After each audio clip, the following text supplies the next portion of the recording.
Patrocina Playboy.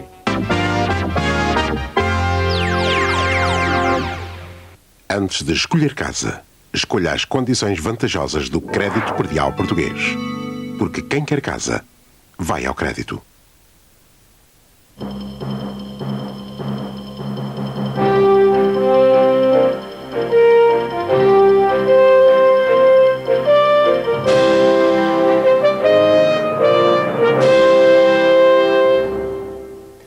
Boa noite. Portugal vai ter que responder perante o Comitê Permanente Veterinário Europeu pelas suas vacas loucas. Todos os países europeus vão ter que fazer o ponto da situação da doença.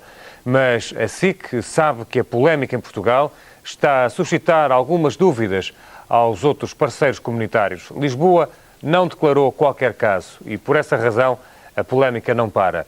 Hoje, em entrevista à SIC, os bastonários das ordens dos médicos e dos veterinários juntaram as vozes e pediram ao Ministro da Agricultura que se demita. Para pedir a demissão do Ministro? Isso é um problema que cabe à iniciativa e à consciência do Sr. Ministro e à decisão do Sr. Primeiro-Ministro. E se estivesse no lugar dele? No lugar dele, com certeza, que poria o lugar à disposição. Por essas e outras razões, era capaz até talvez me demitir. Os médicos e os veterinários não têm dúvidas. A doença existe em Portugal, mesmo que o PSD e o Governo digam que não. A Ordem dos Médicos, e independentemente dos aspectos técnicos, acha realmente muito estranho que um assunto desta índole seja decidido por critérios políticos. E não pode ser, ou não deve ser, uma maioria política a determinar os resultados de um assunto que é eminentemente técnico e científico. É uma afirmação que me custa até acreditar que seja feita, dado o melindre que pode acarretar, como disse, na saúde pública. Implica arrogância política. Tudo é prejudicado, são prejudicados os criadores, são prejudicados os consumidores, são prejudicados todos, porque a notícia saiu tarde e a más horas, porque não era agora que ela devia ter saído dentro de uma guerrilha. Você é o principal responsável por isso tudo, na sua opinião? Quem deu a ordem para que os resultados ficassem guardados. Existe e é de declaração obrigatória. Há, portanto, medidas cautelares a adotar. A comunidade assim o obriga.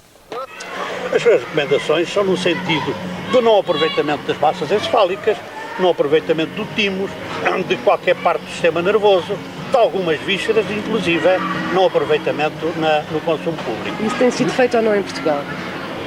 Não está a ser feito porque, como disse, politicamente a doença não existe.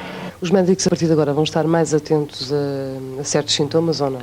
Eu creio que sim, e os médicos, aliás, já há alguns anos também foram optados para este problema da encefalopatia espongiforme na raça, na espécie humana, que existe. Agora, o que há que demonstrar cientificamente é se há essa possibilidade de transmissibilidade ou não. Não podemos dizer que há, mas também não podemos garantir que não haja. Prudência precisa-se. Na dúvida, os inspectores da carne devem rejeitá-la. Bom, e pelo simples não, há que estar atento ao que se come. Para loucos, já bastam as vacas. Washington colocou as suas tropas em alerta total, tudo por causa da situação na Somália.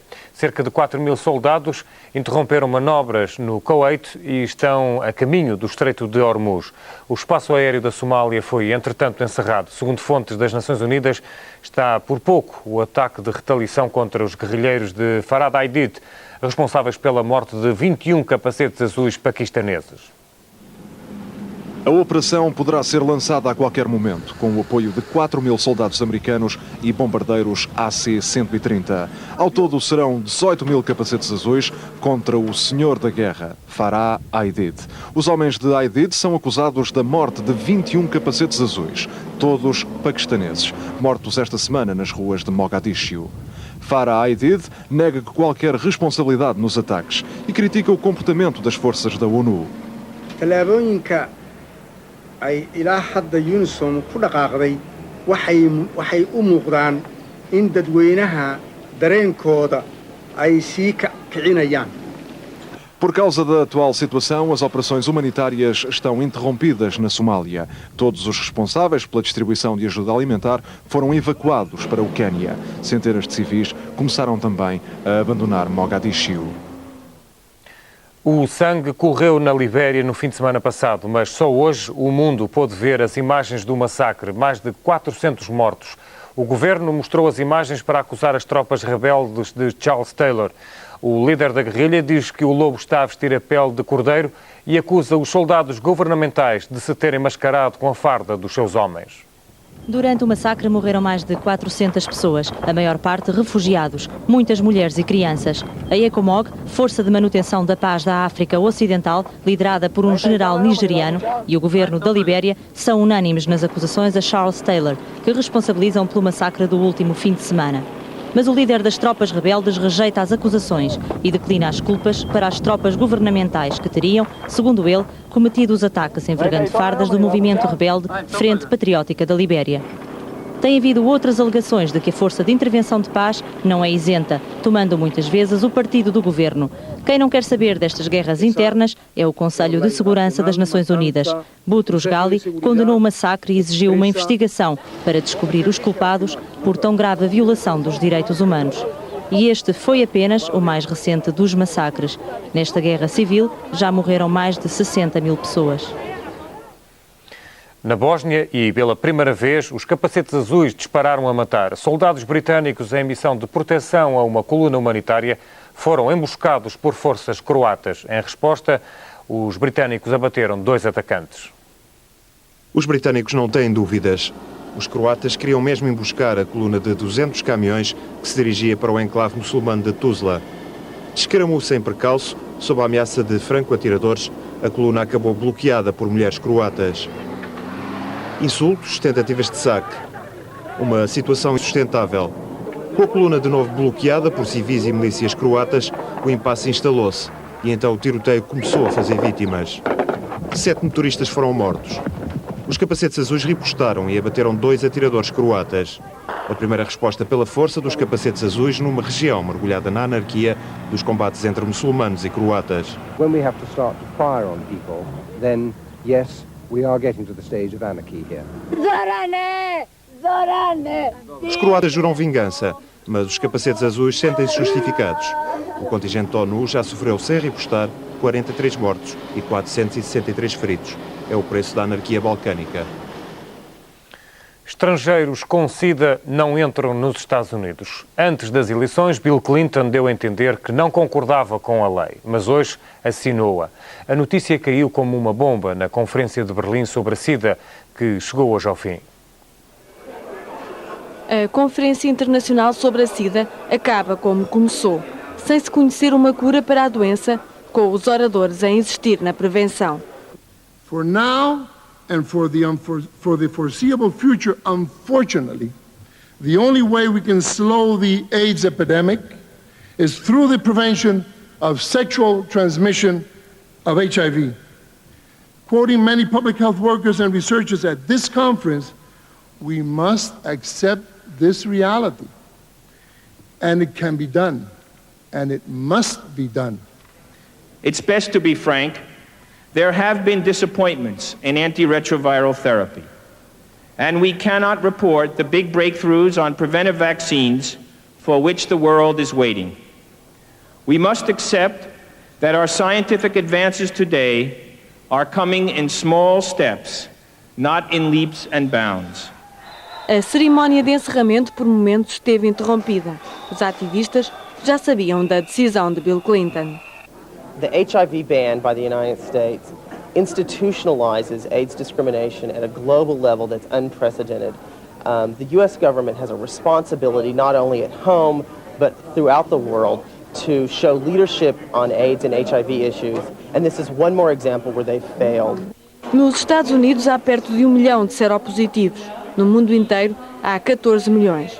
E no centro de congressos estão expostas fotografias de milhares de pessoas que já morreram por causa da SIDA. Dia 11 de junho, uma sexta-feira, onde outros acontecimentos foram notícia.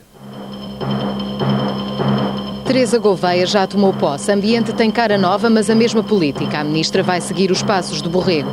Prioridades: política da água, conservação da natureza e educação ambiental.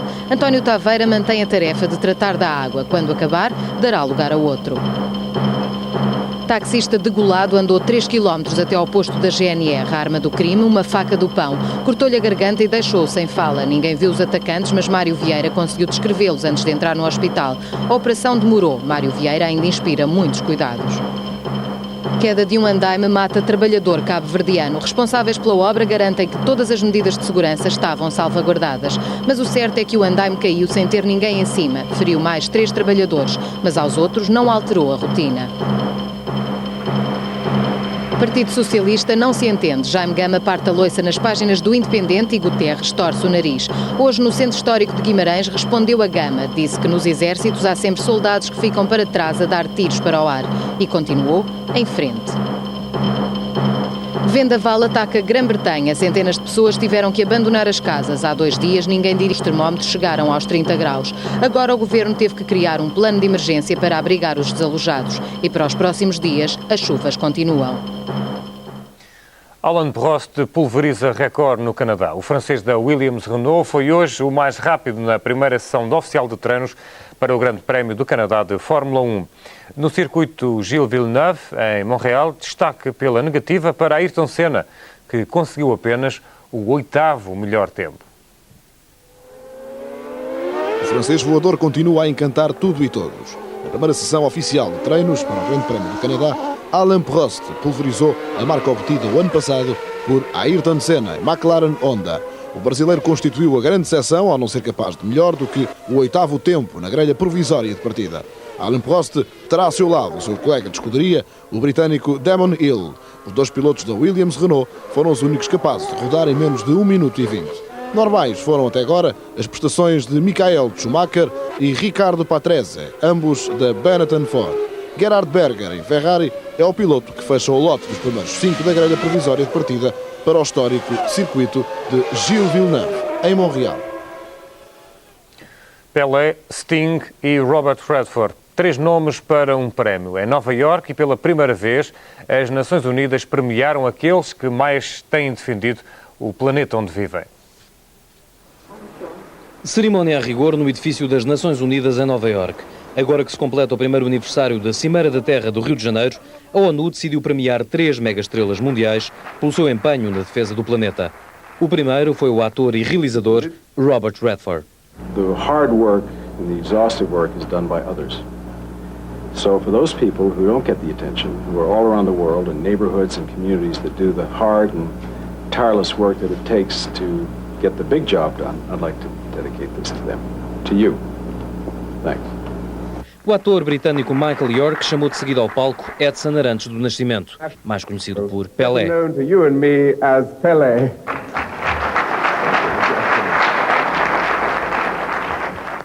The political people, these, I think, have to change their mind and to think more on the people. If they join us to work, if they join us to make the world different, I think it will be much easier. E como não podia deixar de ser nestas coisas, Sting. The native peoples of North and South America have more to teach us about saving the planet than we can ever, in our own sophistication, hope to teach them. So, futebol, músicas e cinema na linha da frente da defesa do planeta Terra. E sem corantes nem conservantes, à boa maneira ecológica, a MTV já desafiou várias estrelas da música rock a cantarem ao natural, isto é, sem qualquer recurso à amplificação elétrica. E tem sido um verdadeiro sucesso. Neil Young, uma das lendas do rock americano, passou no teste e já nasceu o LP com excertos da sua performance. O disco foi hoje editado em Portugal. Neil Young ao natural. A SIC andou esta noite por Lisboa e encontrou uma cidade pronta para festejar da melhor maneira o seu santo padroeiro. Música, febras, sardinha assada e o cheirinho a manjerico.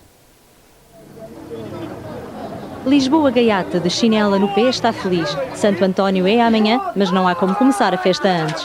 Arraiais populares já mexem, enquanto os que participam nas marchas ultimam os preparativos para o desfile na Avenida da Liberdade. Meia Lisboa já dança ao som de conjuntos musicais e artistas populares como Vasco Rafael, Alexandre ou Lenita Gentil, entre outros.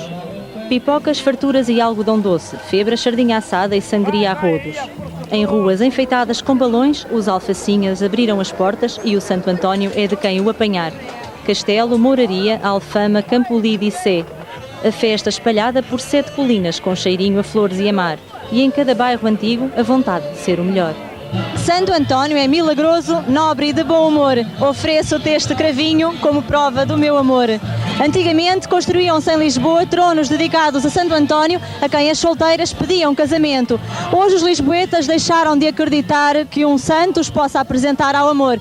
Mas há coisas que não mudam. É o caso dos manjericos que a tradição não deixa morrer. Santo António de Lisboa, todos nele temos fé. Venham todos para a rua, cantar, dançar, dar ao pé. Ana Paula Almeida, SIC. Fica o convite. À redação da SIC chegaram há pouco as notícias do fim de semana. São as primeiras páginas dos jornais de amanhã. Conflito no PS dá que falar. Guterres não recebeu bem as críticas de Jaime Gama nas páginas do Independente. Ainda no Jornal de Notícias, no Porto, os jogos das escolas não terminaram da melhor maneira. Uma das bancadas ruiu e 2 crianças ficaram feridas, uma delas com traumatismo craniano. Teresa Gouveia, ministra, na primeira página do Expresso, no PSD, instalou-se o mal-estar. O ministro do Emprego pediu ajuda aos bispos para acabar com o trabalho infantil, mas eles não estão pelos ajustes. O flagelo não se combate com vigilâncias, mas com medidas reais. No Centro Cultural de Belém, as coisas começam mal. Já há mecenas a fechar os cordões à Bolsa. Mundial Confiança já deve 20 mil contos. O Diário de Notícias destaca a mascote da Expo. Mário Soares diz que o boneco sem nome lembra uma saudação nazi. Cavaco chama-lhe Tintim. No Público, no fim da conferência sobre SIDA em Berlim, não houve motivo para ânimos. Na primeira página, destaque também para a atuação da Judiciária. A PJ apanhou falsários quase perfeitos. Com papéis oficiais, falsificavam toda a documentação que se quisesse. Hoje, a sugestão que lhe vamos dar para um fim de semana ou para umas miniférias, talvez o surpreenda. Nova Iorque. É verdade, com a crise nas empresas aéreas e a concorrência feroz a fazer baixar os preços, a viagem que há uns anos não passava de um sonho, hoje pode custar menos de 100 contos.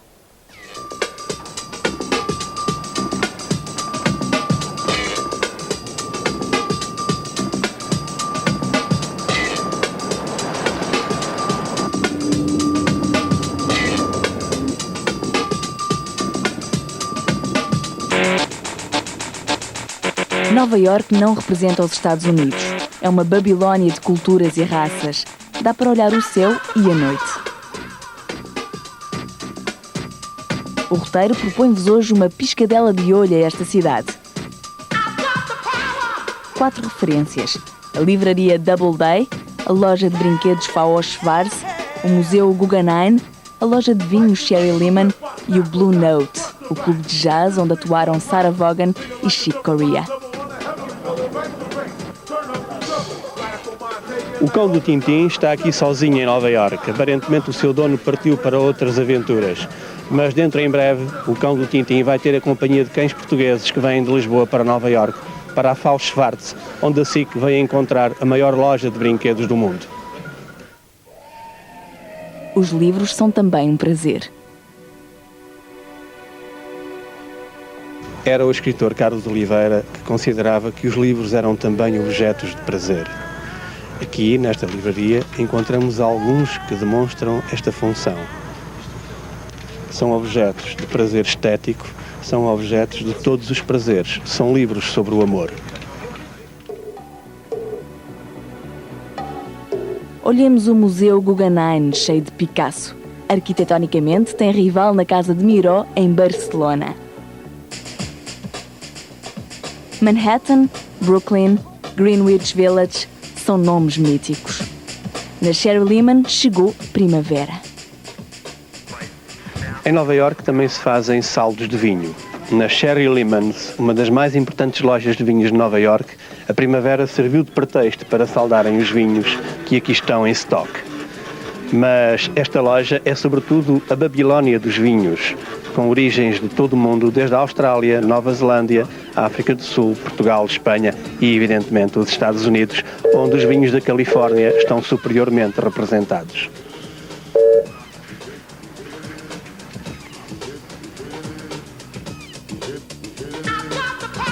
E por fim a noite na Times Square e no Blue Note. Depois das compras inimitáveis em Nova Iorque, o saco está cheio delas, vamos ver o jazz no Blue Note.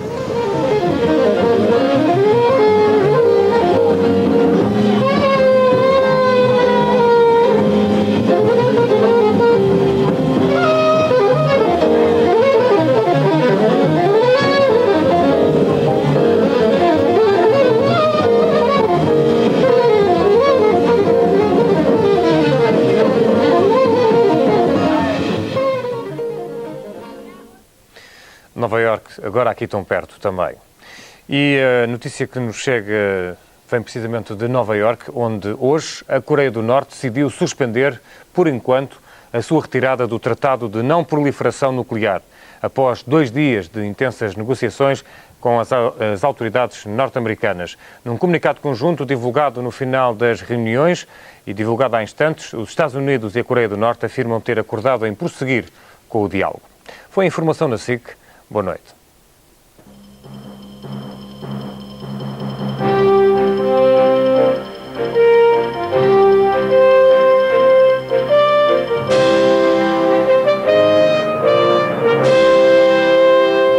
O programa que se